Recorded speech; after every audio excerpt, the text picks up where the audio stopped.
Bonjour et bienvenue à la 66e diffusion de 5e dimension. Dans cette vidéo, vous découvrirez qu'il n'y a pas que les dates qui sont erronées, mais aussi les lieux et que le Christ n'a probablement pas été crucifié en Israël. Pour ceux que ça intéresse, j'ai rajouté 2 infos à la fin de cette vidéo.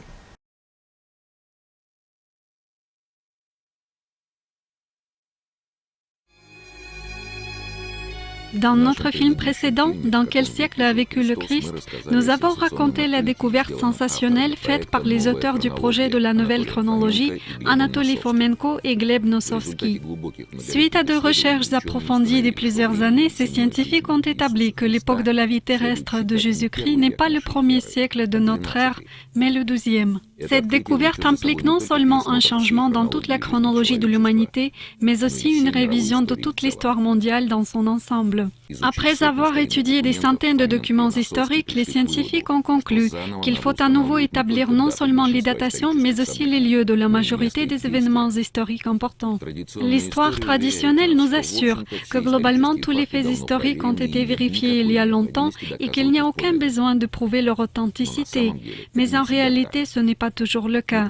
Par exemple, en étudiant l'un des documents les plus importants de l'histoire de l'humanité, la Bible, Fomenko et Nosovsky ont découvert que sous le nom Jérusalem, dans l'Ancien et le Nouveau Testament, on a décrit une autre ville et pas du tout la Jérusalem moderne. C'est de cela que nous allons traiter dans notre film. La capitale de l'État d'Israël est vénérée comme lieu saint par les chrétiens, par les musulmans et par les juifs. On croit que c'est ici qu'on a construit le temple de Salomon, qu'a été crucifié Jésus-Christ et qu'est monté au ciel le prophète Mohammed. Chaque année, cette ville est visitée par des milliers de touristes et de pèlerins. Seulement, il arrive souvent que beaucoup d'entre eux soient déçus par ce qu'ils ont vu, car dans la Jérusalem moderne, il est très difficile de trouver des preuves matérielles de l'histoire biblique. Même les guides touristiques disent ouvertement que les maisons et les églises de l'ancienne ville ont été construites beaucoup plus tard que les événements décrits dans l'Ancien et le Nouveau Testament.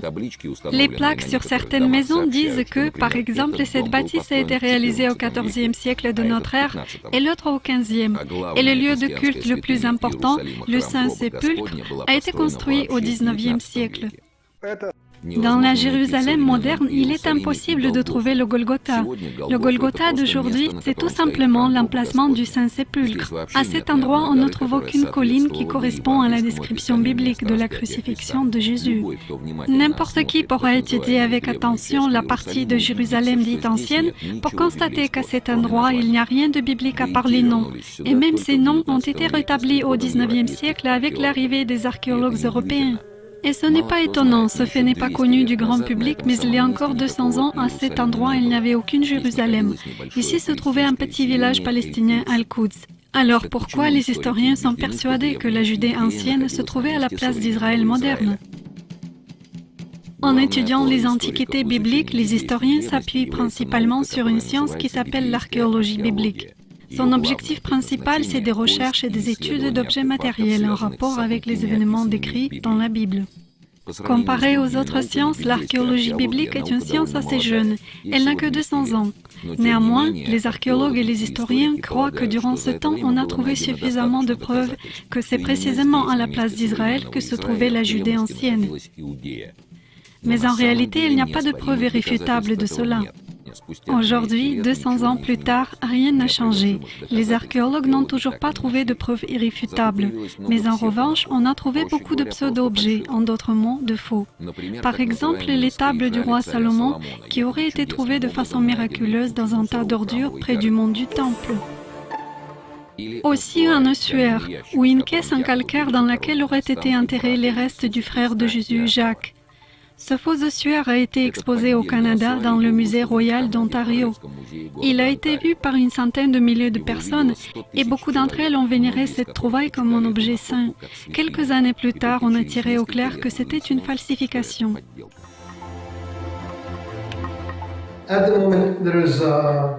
En ce moment, la Cour suprême de Jérusalem s'est saisie de l'affaire de quelques découvertes probablement fausses.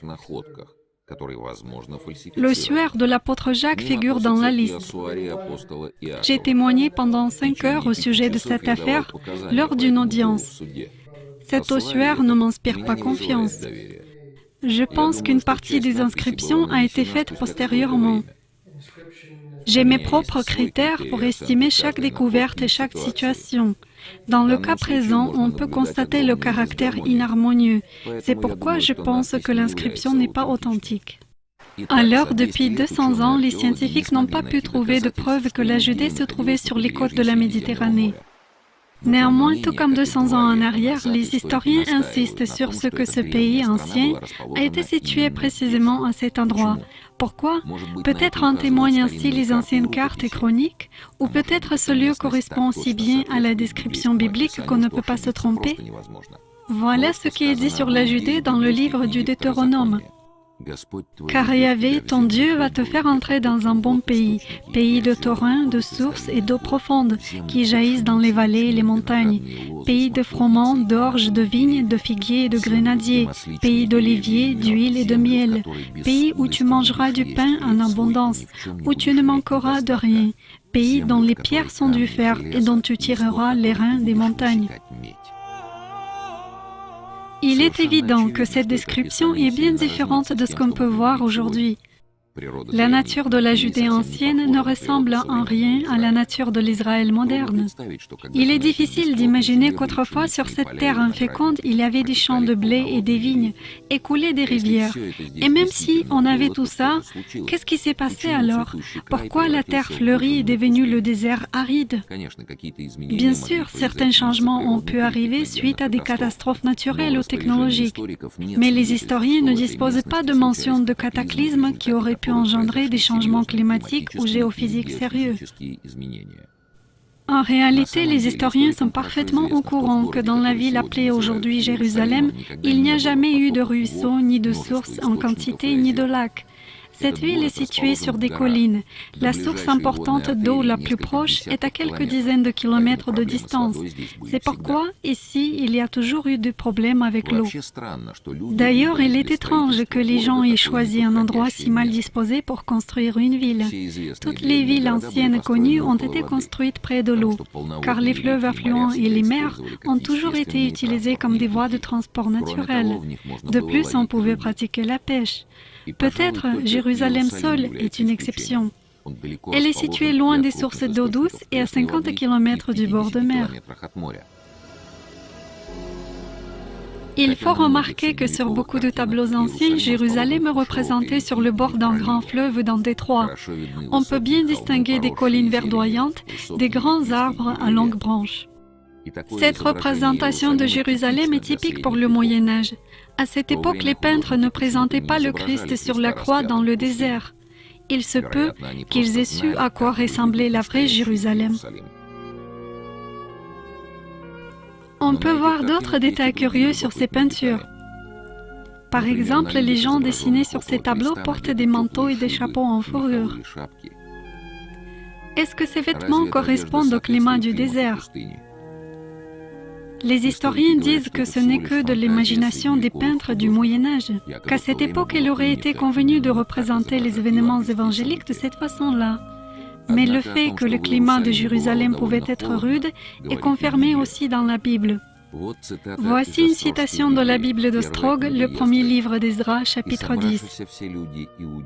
Tous les hommes de Juda et de Benjamin se rassemblèrent à Jérusalem dans les 3 jours. C'était le 20e jour du 9e mois. Tout le peuple se tenait sur la place de la maison de Dieu, tremblant à cause du péché et du froid, et parce qu'il neigeait et qu'il était impossible de rester dehors. Nous avons cité la Bible d'Ostrog car dans les Bibles plus récentes, les passages sur la neige et l'hiver froid ont disparu des pages sans aucune trace. Peut-être existait-il d'autres sources écrites avec des indications précises sur l'emplacement de la Judée.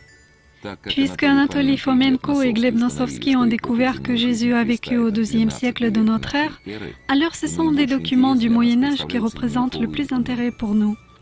Il se trouve qu'au Moyen Âge, des personnes cultivées croyaient que la Judée se trouvait au milieu du monde.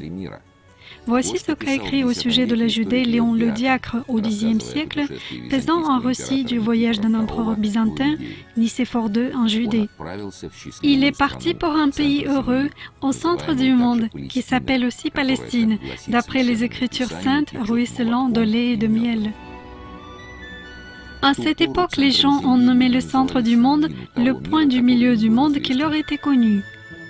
Par exemple, c'est de cette façon qu'ils représentaient le monde sur des cartes géographiques. Ils plaçaient toujours Jérusalem, la capitale de la Judée, au centre de ce monde. On peut bien le voir aussi sur une carte de Hans Rust de 1480. Bien sûr, ces cartes ne sont pas parfaites et ressemblent plus à des jolis dessins qu'à des cartes géographiques comme on les conçoit aujourd'hui. Mais pour une raison inconnue, les cartographes ont toujours représenté Jérusalem précisément au milieu. Après avoir étudié maintes cartes géographiques du Moyen-Âge et l'un des documents les plus importants dans l'histoire de l'humanité, la Bible, les auteurs de la nouvelle chronologie Anatoly Fomenko et Gleb Nosovsky ont découvert que sous le nom de Jérusalem dans le Nouveau Testament, on a décrit une toute autre ville que la Jérusalem moderne en Israël. C'est Yoros, situé sur la côte asiatique du détroit du Bosphore. Il se trouve approximativement à 30 km du centre historique d'Istanbul moderne. Fomenko et Nosovsky ont découvert que c'est précisément à côté de cette ancienne ville de Yoros que se trouve le célèbre Golgotha évangélique, la colline sur laquelle a été crucifié Jésus-Christ. Aujourd'hui, les Turcs l'appellent le mont Yusha ou le mont Beykos. D'après l'Évangile, à côté de Jérusalem se trouve la colline du Golgotha, le lieu de l'exécution du Christ. Quand les historiens au XVIIIe-XIXe siècle ont décidé que Jérusalem se situait à la place du village palestinien El-Quds, naturellement ils ont commencé à chercher là-bas le mont Golgotha. Mais à proximité, il n'y avait aucune montagne correspondante au descriptif biblique. Comme résultat, on fait passer pour Golgotha une petite colline qui ne se distingue en rien des autres collines. En revanche, au sud de la forteresse Yoros se trouve une montagne qui ressemble beaucoup au Golgotha. C'est le mont de Yusha, le mont le plus haut du Haut-Bosphore. Son altitude est de 180 mètres au-dessus du niveau de la mer. Nous avons trouvé un ancien livre d'un historien turc, Celal Esad.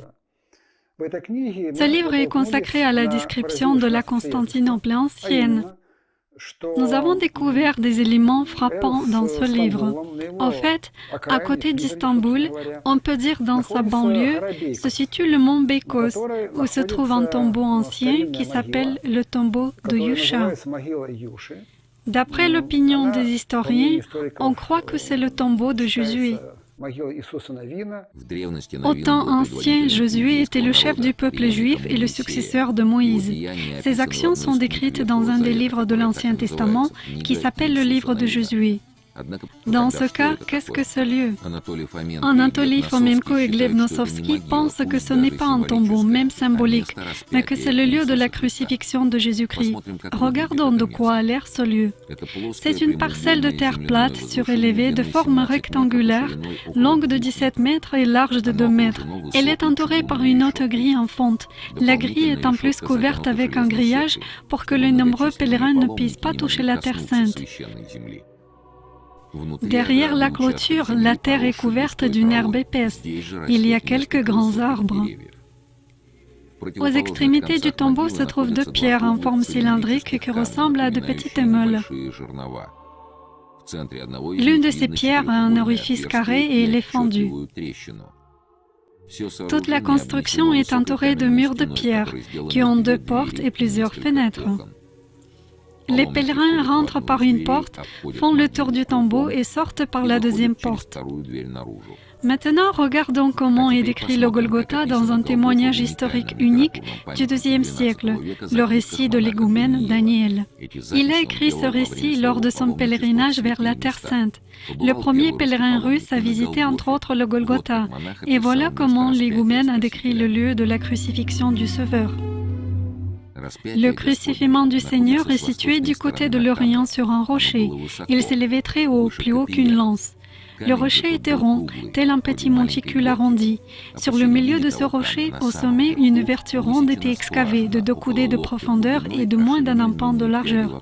C'est l'endroit où la croix de Jésus-Christ fut érigée. Cette crevasse de la pierre se voit jusqu'à ce jour. Ce lieu du crucifiement du Seigneur et cette pierre sacrée sont ceints d'une muraille. Il y a 2 portes. Et de nouveau, jetons un œil sur le tombeau de Josué. Voici une pierre ronde et haute avec une ouverture sur le sommet. En effet, il ressemble à un petit monticule. Voici la perche ou la lance. Voici la deuxième pierre avec une fente bien visible. Un mur autour du lieu saint et 2 portes. La concordance est idéale. Mais pour quelle raison on appelle ce monument le tombeau? Pour un vrai tombeau, cette parcelle est trop grande. Alors, il apparaît que les preuves de la vie terrestre du Christ, que les archéologues ont cherché en vain en Palestine, se trouvent en Turquie, à proximité d'Istanbul. Le mont de Yusha, c'est le Golgotha biblique. Contrairement à Constantinople, Ioros ne s'est pas conservé jusqu'à nos jours. C'est une ville en ruine qui se trouve à l'endroit où le Bosphore débouche sur la mer Noire. Les historiens n'ont pas d'opinion en commun concernant la date de construction de la forteresse. Certains d'entre eux pensent que la forteresse était là avant l'époque byzantine.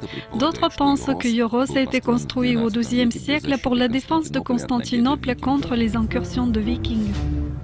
C'est parfaitement évident qu'aux temps anciens, on appelait cette ville Jérusalem. Le mot même Ioros ou Hieros, comme appelaient la forteresse les Grecs, ce n'est rien d'autre que le nom Jérusalem abrégé. Fomenko et Nosovsky supposent que c'est à Ioros qu'ont eu lieu les événements décrits dans les évangiles. C'est quelque part ici qu'en 1185 a été crucifié Jésus-Christ. Voyons si on arrive à trouver des preuves.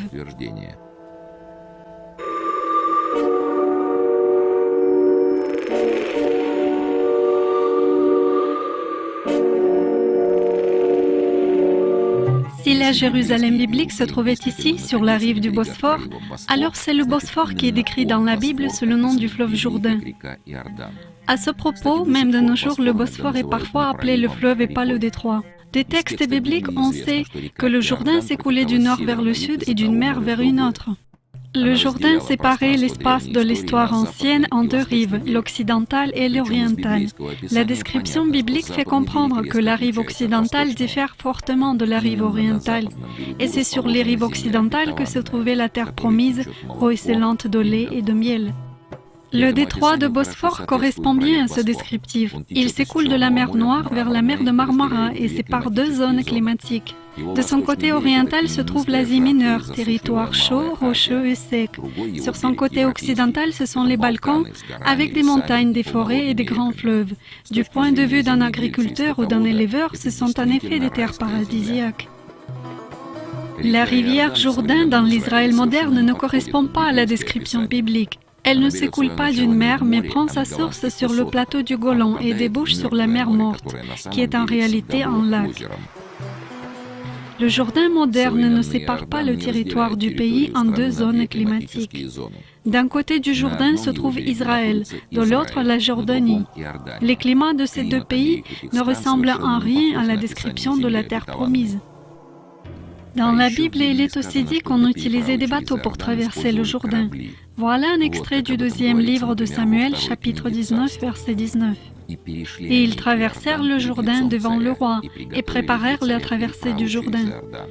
Quand le bateau qui devait transporter la maison du roi et servir le roi était passé, Sémei, fils de Géra, se jeta aux pieds du roi.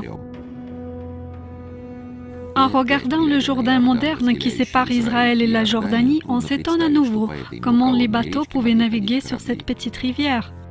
En revanche, on ne peut traverser le Bosphore que sur des bateaux. Dans la Bible, une place importante est réservée au récit de la traversée miraculeuse du Jourdain. Voici comment on raconte cela dans le livre de Josué.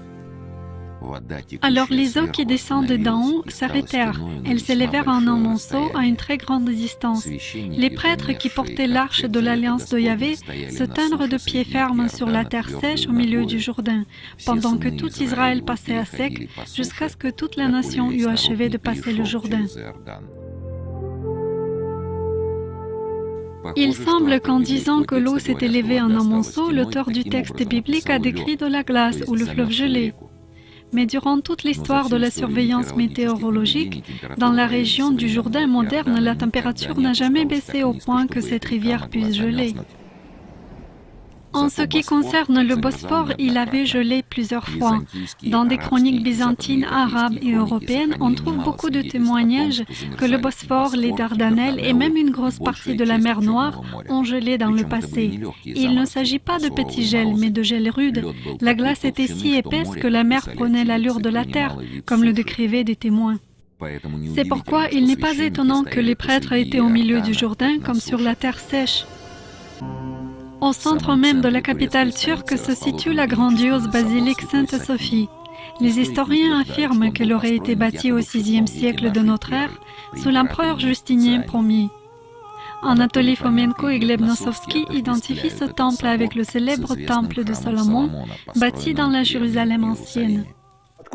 Comment nous avons eu l'idée d'identifier le temple de Salomon avec la basilique Sainte-Sophie? Le chemin logique qu'on a fait a été difficile.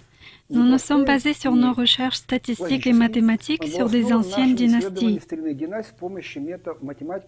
Nous avons découvert que les histoires des rois Saoul, Salomon et David partiellement concordaient avec l'histoire de Byzance du VIe siècle de notre ère, c'est-à-dire de l'époque de Justinien. Une idée simple est venue. Et si la basilique Sainte-Sophie était le temple de Salomon?